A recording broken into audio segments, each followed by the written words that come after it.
The sound of tearing fabric silenced the entire bar. Elena Hayes froze, feeling the cool air hit her shoulder as the biker's hand ripped open her white shirt. Marcus "Razor" Thompson was grinning.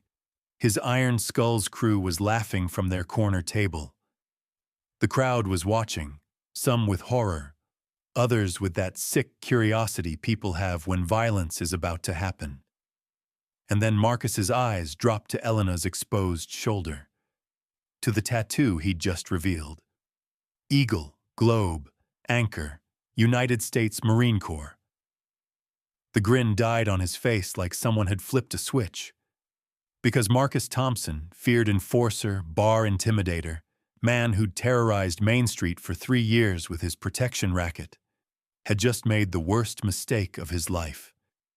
He'd laid hands on a decorated combat veteran. And Elena Hayes doesn't back down from anyone. This is what happened next. 3 hours earlier, Marcus had walked into Pete's tavern with 5 of his crew. They were loud, drunk, and looking for trouble. Pete Dawson, the owner, had been expecting them. For 3 years, he'd paid Marcus $500 every week. Protection money, Marcus called it. Pay up or things get broken, usually property, sometimes bones. But last month, Pete had stopped paying, said he was done being scared, said Marcus could go to hell.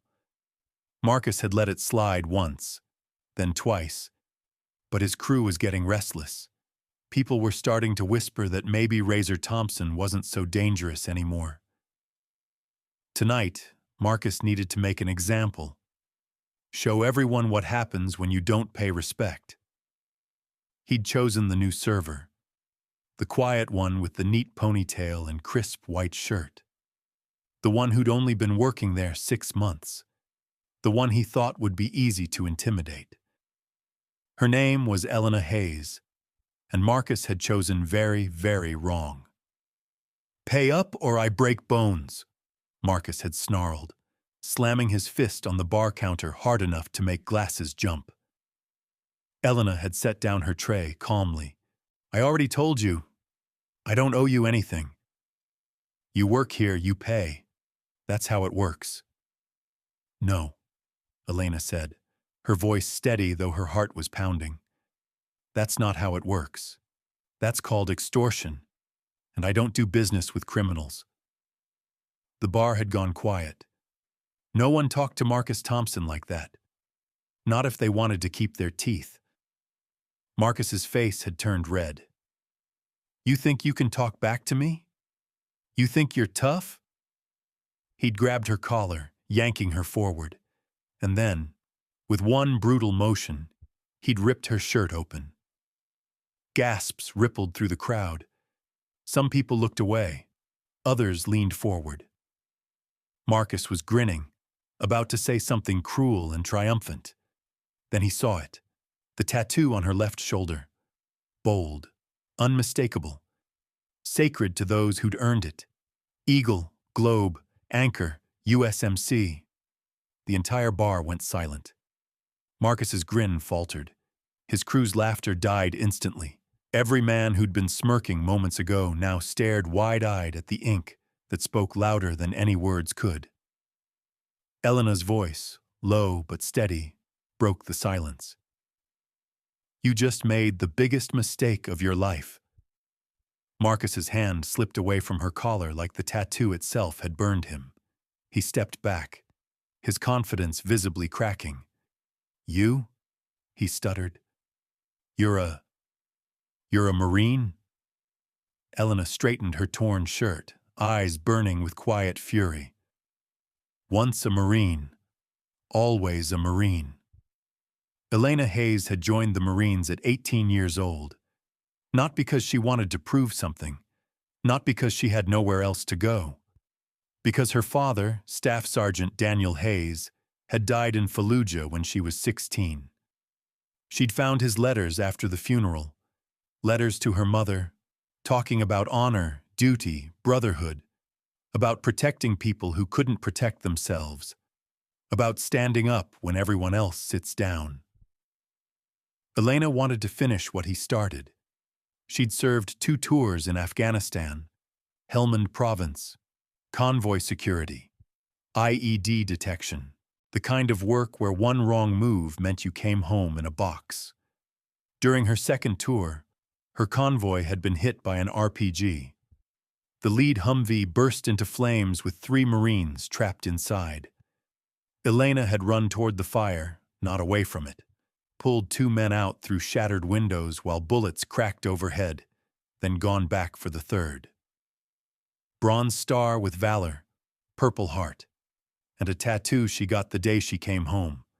Eagle, globe, anchor, because once a Marine, always a Marine. But civilian life turned out to be harder than combat. The nightmares came every night. The hypervigilance that made her jump at sudden noises. The way crowded places made her chest tight and her hands shake. The anger that would surge up from nowhere, hot and violent. She couldn't hold down regular jobs.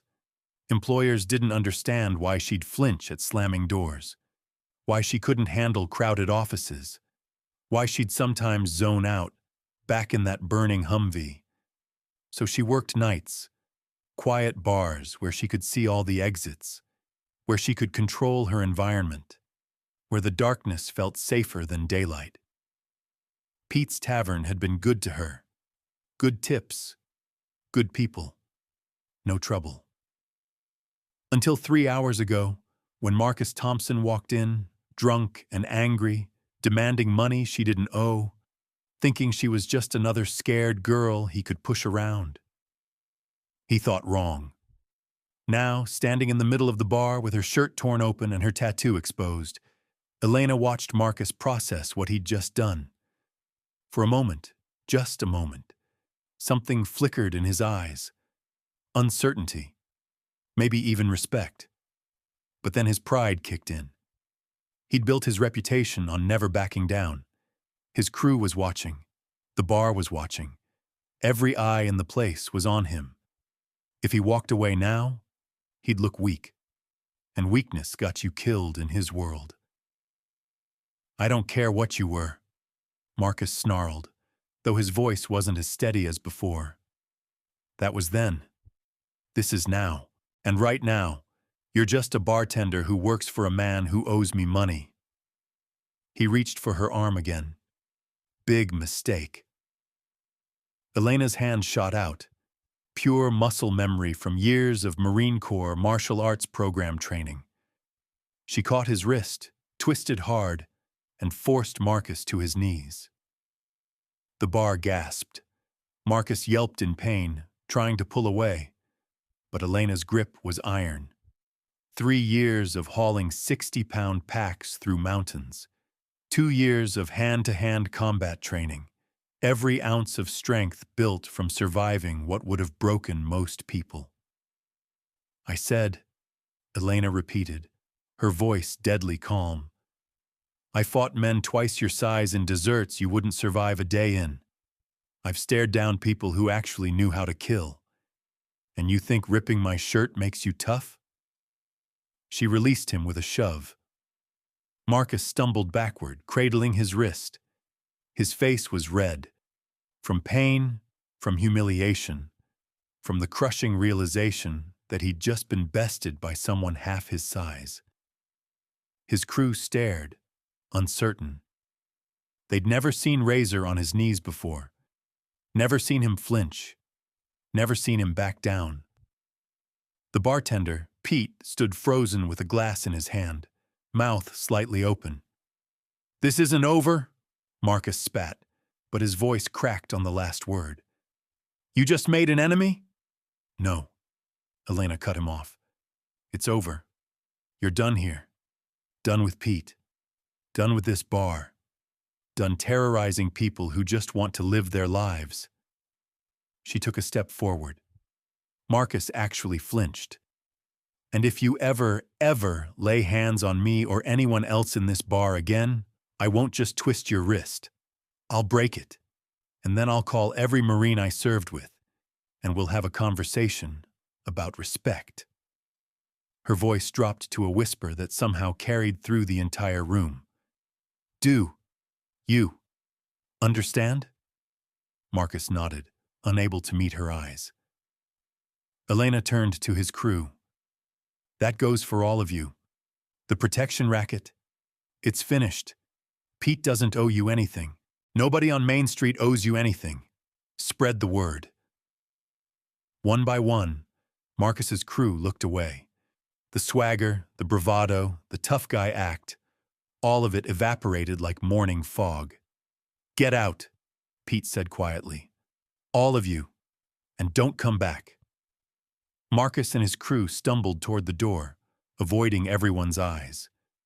The men who'd walked in like they owned the place were now leaving like scolded children. As they reached the exit, a voice called out from the corner booth. Marine. Everyone turned. An older man, had to be at least 65, stood slowly. His joints creaked. His hair was white, but his back was straight, and on his weathered forearm was a faded tattoo.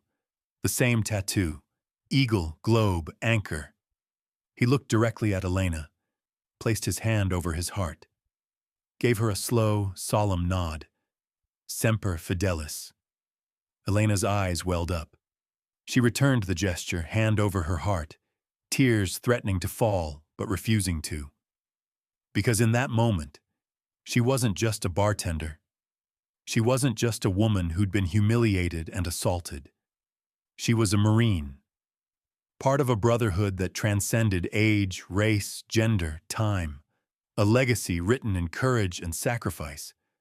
The old man's voice carried across the silent bar. Colonel Frank Morrison, retired, 1st Battalion, 5th Marines, Khe Sanh, 1968. Sergeant Elena Hayes, she replied, voice thick with emotion.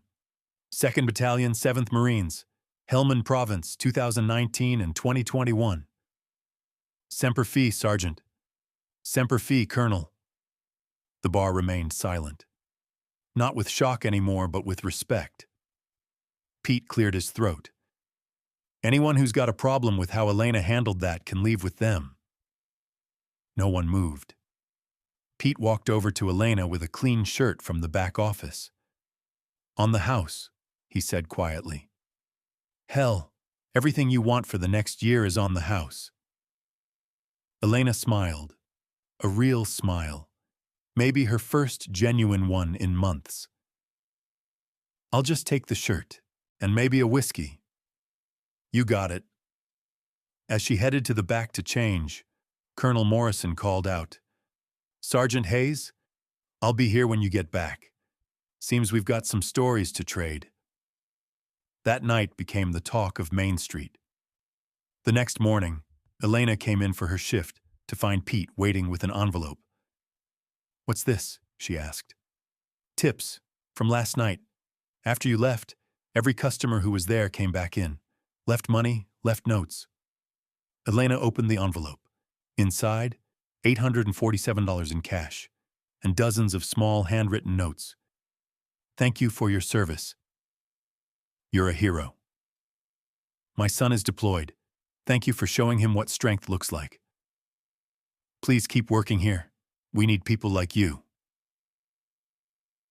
Her hands shook as she read them. Pete cleared his throat. Also, Marcus Thompson was arrested this morning at 6 a.m. Assault, extortion, witness intimidation. Seems half the bar called the cops after he left last night and gave statements. 20 people willing to testify. He smiled. Sheriff said it's the first time in 3 years anyone's been willing to stand up to him. You gave them courage, Elena. Elena sat down heavily, overwhelmed. They've been investigating his crew for months, Pete continued. But nobody would talk. Everyone was too scared. Until you showed them it was possible to fight back. That evening, Colonel Morrison came back. This time he didn't sit alone in the corner. He sat at the bar, right in front of Elena. Afghanistan? He asked. 2 tours, Helmand Province. You? Vietnam, Khe Sanh. Siege of 68, 77 days under artillery fire. They didn't say much after that. Didn't need to. Some bonds don't require words. Some battles create connections that transcend generations. As Elena poured his beer, she caught her reflection in the mirror behind the bar. Torn shirt replaced with a fresh one. Tattoo still visible beneath her collar. Eagle. Globe. Anchor. She'd defended her country overseas. Tonight, she'd defended her dignity at home. Both times, she'd stood her ground. Because that's what Marines do. 3 weeks later, Pete called Elena into his office. "Got something to show you," he said, turning his computer screen. It was a news article. Local business owners breathe easy as protection racket dismantled. Iron Skull's gang leader sentenced to 8 years. Below it, a photo of Marcus Thompson in handcuffs. 8 years, Pete said, and the rest of his crew scattered. Main Street is free for the first time in years. Elena stared at the photo. Part of her felt satisfaction. Part of her just felt tired. "You okay?" Pete asked. "Yeah, just... I didn't come home from Afghanistan to fight wars in dive bars, you know?" "No," Pete said. "You came home to live your life. And when some asshole tried to take that from you, you reminded him what happens when you mess with a Marine." He closed the laptop. "That's not fighting a war, Elena. That's just refusing to surrender. There's a difference." Elena thought about that as she went back to work. About her father's letters. About honor and duty and protecting people who couldn't protect themselves. Maybe civilian life wasn't so different from military life after all. Maybe the mission just looked different. That night, as the bar filled with its usual crowd, regulars who now smiled when they saw her, who tipped better, who treated her with respect. Colonel Morrison raised his glass. "To Sergeant Hayes," he said loud enough for everyone to hear, "who reminded us all that courage doesn't retire, it just changes uniforms." The bar raised their glasses. "To Elena," they echoed. Elena raised her glass in return, feeling something she hadn't felt in years. Not just respect, not just safety, but belonging. She'd spent 3 years trying to find her place in the civilian world, trying to figure out where a warrior fits when there's no war to fight. Turned out, warriors fit everywhere, because the world always needs people willing to stand up, to protect, to refuse to back down when bullies come calling. Her father had taught her that in his letters. The Corps had taught her that in the desert. And now, standing behind the bar of Pete's Tavern, surrounded by people who saw her not as broken or damaged, but as strong, she finally understood. Once a Marine, always a Marine. Not because of the tattoo, not because of the battles fought or the medals earned, but because of what it meant. Semper Fidelis, always faithful, to the mission, to the Corps, to each other, and to yourself.